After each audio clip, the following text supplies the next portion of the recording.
Welcome back, everyone. We're going to get started again with Summer's End, Hong Kong, 1986. It's been a minute. I thought we'd start over just so we all know where we are, what the story is, and let's progress. These are going to be a little longer, about 30 minutes each, and I'll release 2 to 3 episodes a week. Top of this, we've got a lot more going on here. Really excited. There's information in the description. Like to follow me on the socials. And yeah, let's have fun.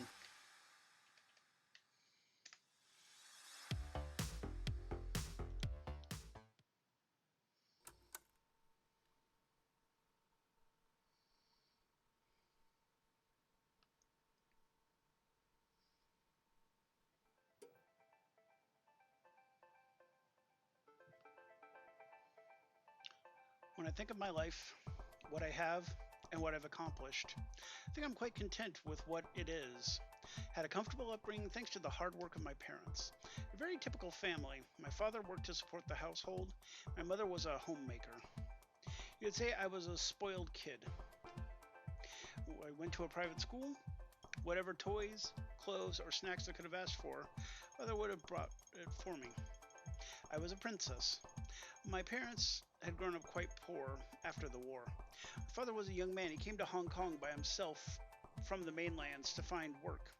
He lost contact with his family, during those tumultuous times after the war and political upheavals that followed. Father worked his way up from a man doing odd jobs day and night, eventually became a successful restaurant owner. My mother came from a large family. She wasn't given the opportunity to complete her schooling. She had to quit school at 14 and work to support her family. She had worked many years as a waitress before meeting my father. I suppose the sharp contrast between my upbringing compared to that of my parents, especially with the desire to give me the childhood better than theirs. I think it was a good childhood that they gave me, a storybook childhood. When I was in Form 4 of high school, I received tragic news that would change my life forever. I remember it vividly being a sunny day, blue in November. I was in good spirits. It was warm and clear outside. Classes had just restarted after summer vacation, and we students were chattering away during the lunch hour, but we were doing during the summer. I was in mid-recital of a well-rehearsed story about my summer trip to Taiwan. Teacher had asked me to step out. Been the first trip I had ever made with my family on an airplane, and I was quite excited to share the detail of the trip with my classmates. I've never done anything that would require an interdisciplinary meeting with the principal. So to be singled out like that, my heart dropped. Oh God, I can imagine. I feared that it would be some kind of family emergency. I was worried. I got up from my desk amidst the stares of my classmates. Followed my teacher out of the room. I found that it had been my mother who was waiting to meet me at the school hallway. She was pale. Her perfectly permed hair was frizzy. That was actually a tongue twister. I knew that something was wrong, but even then she couldn't tell me exactly what had happened. My teacher who came and told me that I was excused from afternoon classes, that I should accompany my mother to meet my father in the hospital. Thinking back, I don't think I've ever finished telling my friends how I made my family walk from Rahone Night Market to Ningxia Night Market and getting my family lost along the way. My young and naive self had vastly underestimated the walking distance between two places, but my parents had indulged in my wishes. It became a long and languid walk filled with laughter and memorable discoveries, much more than a quick car ride ever would have been. It had been a private memory I'll treasure always in my heart. I left school with my mother. She called for a cab and took us to the hospital. We sat in silence for the duration of the car ride. My mother had always been a tight-lipped person, never saying anything more than necessary. I wanted her to reassure me that everything would be okay. Oh, but that could have been too much to ask from her. My mother was not an emotionally strong person. My father had been the pillar of support in our family. It had such a foreboding feeling in my heart. I remember feeling so nauseous during the car ride. There was so much traffic that day. There was an accident on one of the arterial roads, creating havoc for traffic. It's supposed to be a 10-minute ride, but because of the accident, it became a 60-minute trip. When we arrived at the hospital, my father had already been pronounced dead. If I knew it was going to be like this, I would have gone out of the car and walked. We might have been able to see him one more time before he passed away. But who could predict these things? I couldn't be too hard on myself on this part. There was not anything we could have done for my father then. My father had always been in a car accident en route to meet a business partner. The vehicle was mid-turn, and unbeknownst to my father, an oncoming truck ran a red light. It was just unfortunate. It was truly a terrible turn of events. My father died in September afternoon. I wish I could have said goodbye.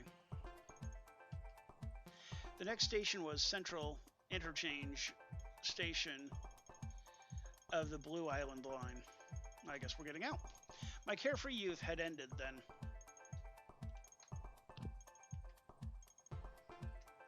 My mother was never quite the same. She became much more anxious and protective of me, understandably so. Perhaps if my father was still around, I wouldn't be the person I am now. Too childish, too naive. I didn't realize how much of a spoiled child I was. No child does. I knew I had to change myself. For the sake of my mother and the memory of my father, I had to become independent and self-reliant. I plunged myself into studies, keeping my thoughts preoccupied from the reality of our situation. We no longer had family trips. Our table for three became a table for two. My mother sold my father's business, his car, and boxed up his belongings. We moved into a smaller house. What mother didn't want to take over my father's business? She was afraid of being surrounded by too many reminders of my father's death. I never did learn how to drive. Even in death, my father still provided for us. I had taken out a sizable life insurance policy before his death, as if he had known something was going to happen. My widowed mother was able to use that money to send me to university and afford a modest home in Kowloon. She continued her lifestyle as a homemaker, and I could continue to direct my focus towards my studies. It was as if we could live our lives the same way whether or not my father was still alive. First made me deeply how well we could adjust ourselves after his death. Kept pushing myself. I didn't have any particular aspirations. I didn't just want to be someone that would bring shame to my family. You'll bring honor to us all. I wanted to be someone that would make them proud. I had kept myself fully engaged with study, and whatever interaction I had with my peers seemed already like such a distant memory. Even now at the age of 23, it feels as if my days of being young had long passed. It's not like I studied fortuitously, without aim or purpose. Efforts were rewarded with my academic standing proved sufficient to land an esteemed secretarial job, international publishing firm shortly upon graduation. I was the secretary in title, but not in the normal sense. I answer only and directly to my supervisor. I handle whatever task she puts to me. It can be a challenge to work sometimes, but I feel fairly competent at what I do. I thought that now my effort had finally produced something of an achievement.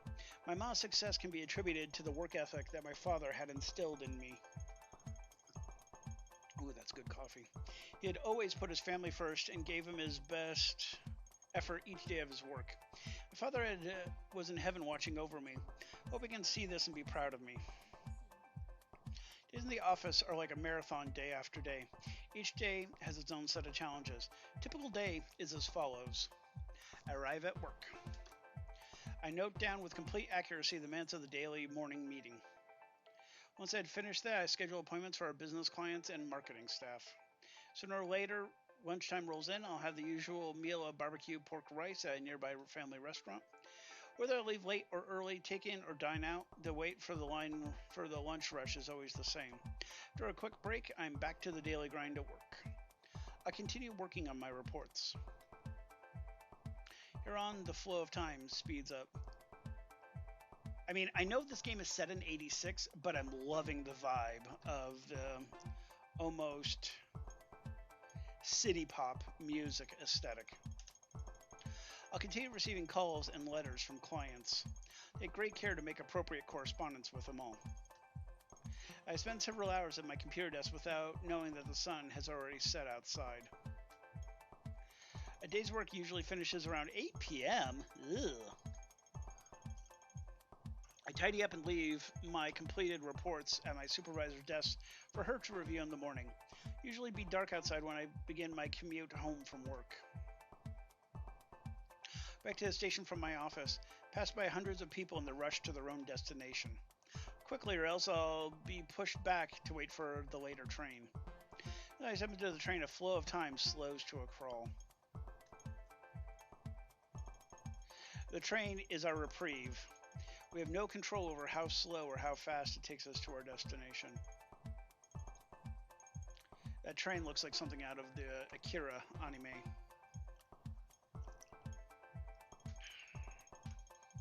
I love visual novels so much. There's something about the aesthetic and the gameplay of it. I rest my eyes on the train. I'll have journeyed through the center of Earth and back by the time I need to disembark. Typical day, I'll arrive home at 9 p.m. It will be waiting for me with a hot meal and we'll have our dinner together. After eating, if I'm in the mood, continue reading my book or join my mother watching television. I choose for do for leisure. Fatigue always comes quickly to me. I'll shower and prepare for the next day. Oh god, her room is like 16-year-old girl cute. Once I place my head on the pillow, it's lights out. Slip into the unconscious world in an instant. The sun rises, and the next day repeats. Feels like Groundhog Day.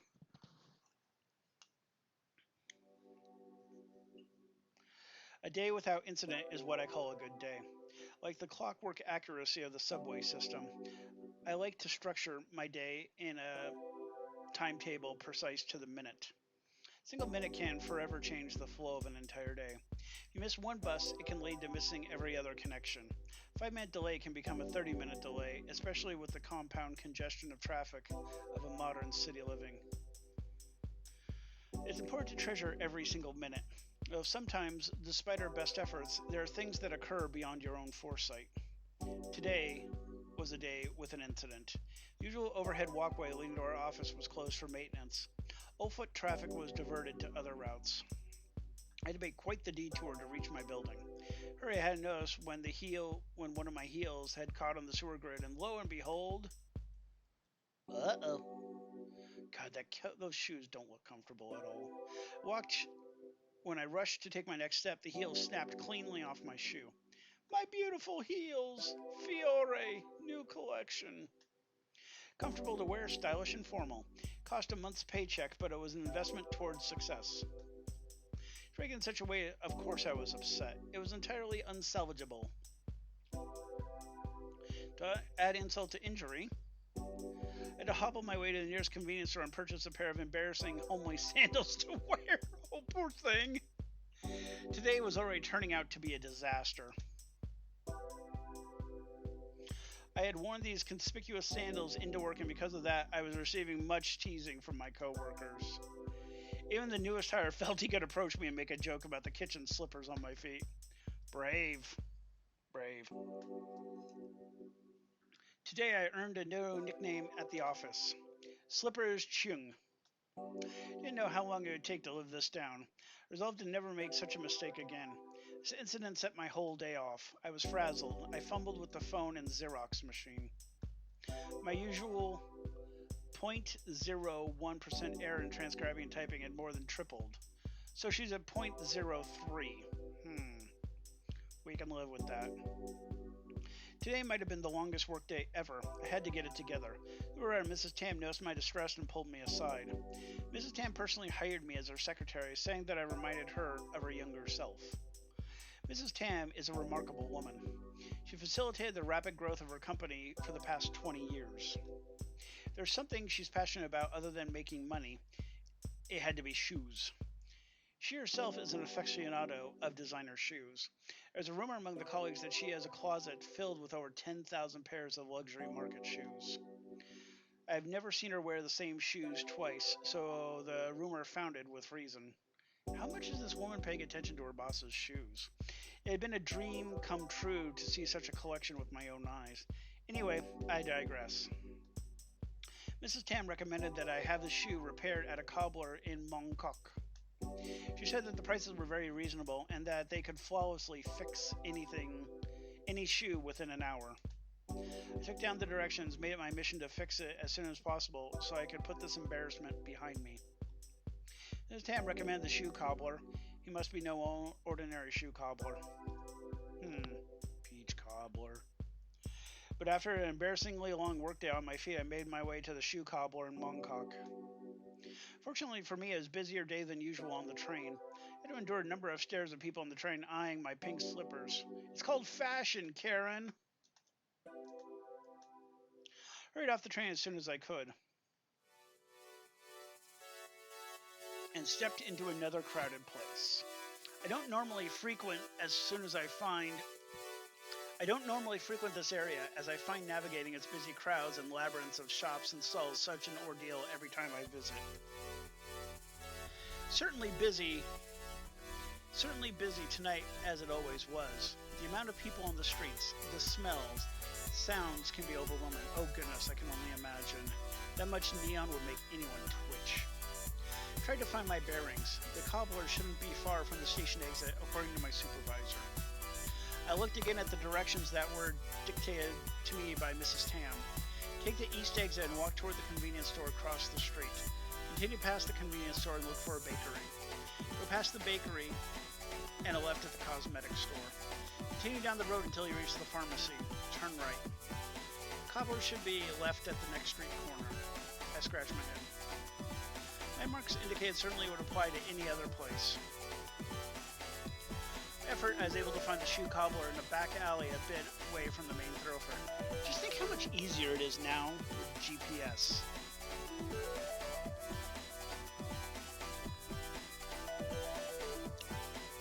There's a small store tucked into a street corner. The lights were on, but the gates apparently closed, however. I guess that's Michelle. I guess that's the main character. I thought Mrs. Tam said it was open till late. All the time it took me to find this place. Huh?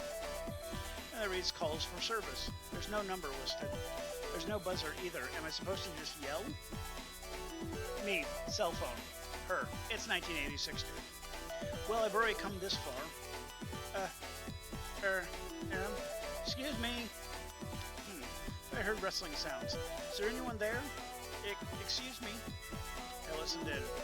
Sounds of a TV or radio coming from within the closed-up shop. Sounds of a person shuffling from inside the store. Every day I'm shuffling. Yeah! Woman soon appeared out of the closed gates. She had the look of someone who would describe herself as an artist. Her perm hair was styled so intentionally messy. Garish plastic earrings dangled from her ears with impunity, never appearing to get caught in the long hair. She wore a graphic tee under faded jean overalls. I didn't recognize the image of the shirt. I suppose it was a logo of a brand. I didn't know.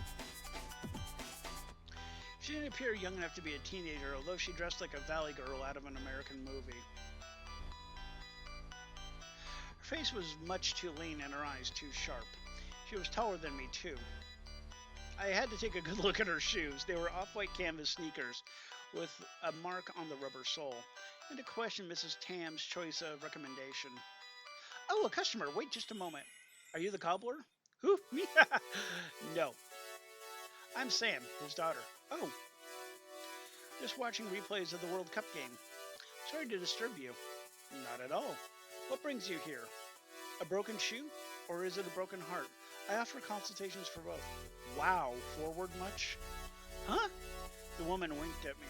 I was confused. Was it at the right place? I had to excuse myself when a man came out of the half-open store. He had a reliable look to him. Daddy. Hey, don't scare off my customers! Sorry, young lady.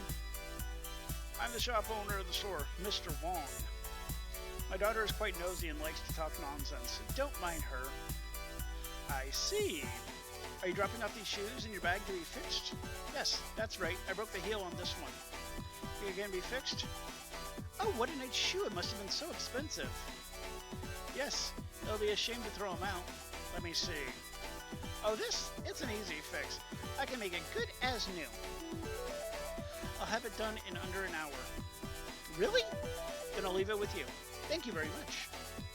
Ask my master cobbler of a father for you. Wong Ka Yan. You You should go back to your own store already. I've come so far to visit you? You can visit me anytime. Alright, I'll get going. It's about dinner time anyway. If it's alright with you, I'll come back later tonight to pick up the shoes. Of course. Excuse me. Bye.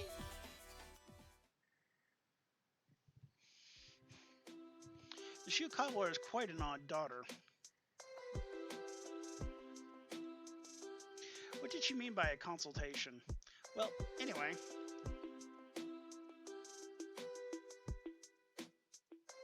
I'm sure it didn't mean anything, probably just her eccentric sense of humor. I came here to have my shoe fixed. All I can do now is wait. I have to put my trust in Mrs. Tam and the cobbler she recommended. What should I do while waiting? I suppose I can look at some of the shops in this area. It's been a while since I've taken my time to look around here. Ah, that's right. I could look at the pet stores. There's a few nearby. I glanced at my watch and made a mental note of the time. I'll make my way back to the cobbler in an hour. Afterwards, I'll catch the express bus directly home. It shouldn't take much effort at all to pass an hour waiting here, I thought. Streets where a few pet stores were next to each other. I looked at a few of the storefronts. I chuckled to myself. Nothing much has really changed since then. Kittens at the window were curled up in a ball sleeping. Aww, and no pictures? How adorable. And the puppies? One chased his own tail around in a circle. Another wagged her tail and barked at me when I made eye contact with her. Very cute. I'm much too busy to take care of a pet now. But when I was a small child, having a pet seemed like an essential thing of my happiness. I'd ask my mother and father if I could take home a kitten or a puppy whenever we passed by one of the pet stores.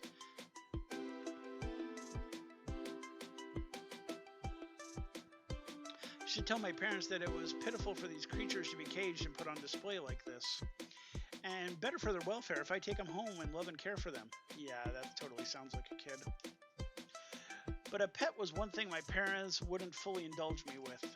My mother would not hear of it. My father compromised and got me a turtle. I didn't think much favorably towards the turtle. Poor pet turtle. So sorry I didn't treat you with much love. It was my father who cared for you then. Step inside one of the stores. The sound of splashing from the aquariums brought back to the childhood memories when I was a small child and my father would hold me up in his arms and look at the fish.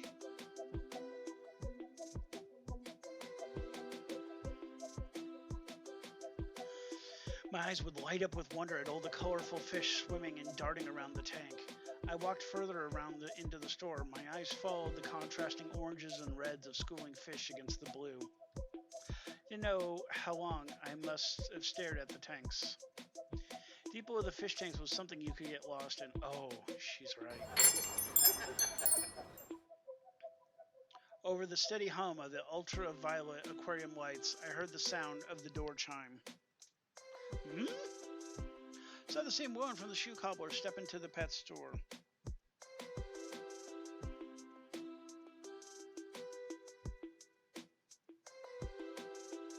One moment.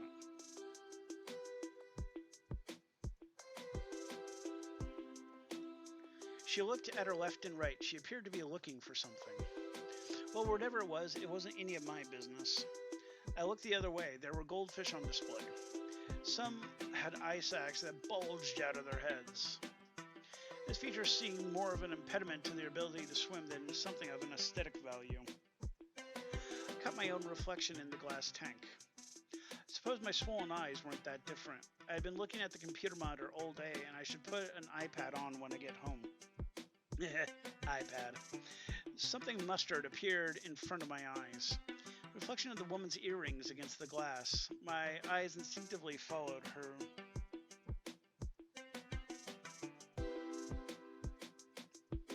She walked past me. She had the store attendant bag something from one of the tanks at the back of the store. Then, holding a bag, she walked over the fish food section of the store and seemed to contemplate a long time over which fish pellets she should purchase. She had given a container a hard shake as if the sound rattling of the pellets was a factor to consider in her decision making. I can see that. I mean, come on, you don't want them stale and all stuck together. She ended up picking up the larger of two containers. What What a strange person. I saw her look my way, turned around quickly. I didn't want her to think I was staring, which I totally was.